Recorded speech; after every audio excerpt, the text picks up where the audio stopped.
ఇక ఏపీ శాసన మండలిలో కాఫీ రగడరేగింది. మండలిలో ఇచ్చే కాఫీకి అసెంబ్లీలో కాఫీకి తేడా ఉంటోందని మండలి చైర్మన్ అన్నారు. అసెంబ్లీ మండలిలో ఒకే రకమైన కాఫీ భోజనాలు లేవంటూ వైసీపీ సభ్యులు ఆందోళన చేశారు. ఇలాంటి తేడా ఎక్కడా లేదని మంత్రి పయ్యావుల కేశవ్ వివరణ ఇచ్చారు. ఎక్కడైనా చిన్న పొరపాట్లు జరిగితే పునరావృతం కాకుండా చూస్తామన్నారు.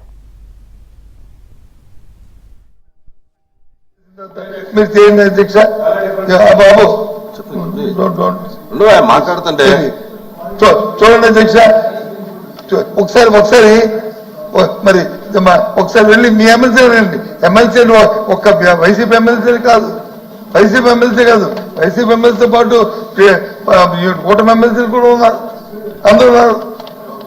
అందుకే సారీ చూస్తే ఇది మాట్లాడకూడదు, చిన్నతనంగా ఉండాలని నేను చాలా అని మీకు చెప్పాను అధ్యక్ష.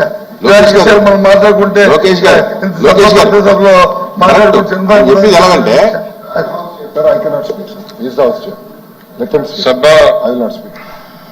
సభ దృష్టికి ఎల్ఓపి గారు కొన్ని విషయాలు తీసుకొచ్చారు. నాకైతే ఆశ్చర్యంగా ఉన్నాయి. నాకు తెలిసి this the same contractor who is supplying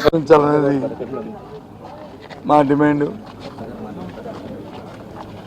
రాజ్యాంగబద్ధంగా సభల్లో ఆ గౌరవాన్ని చేస్తూ ప్రభుత్వాన్ని నడపాలనేది రాజ్యాంగం నిర్దేశించింది.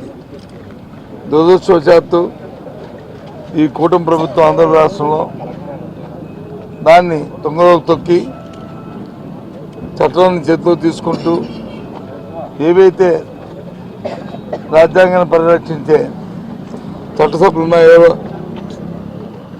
శాసనసభ కానీ శాసన మండలి కానీ, వాటిని తాలూకు ఉద్దేశాన్నే తొంగలో తొక్కి ఇష్టారాజ్యంగా ప్రవర్తిస్తున్న నేపథ్యం. దానికి ఉదాహరణే మన జరిగిన 2-3 ఇన్సిడెంట్లు కూడా నిన్న చెప్పాం కూడా. దానికి ఇప్పటివరకు కూడా ప్రభుత్వం తరఫున సరైన వివరణ కానీ వారి నుంచి స్పందన కానీ లేకపోవడం చాలా దురదృష్టకరం.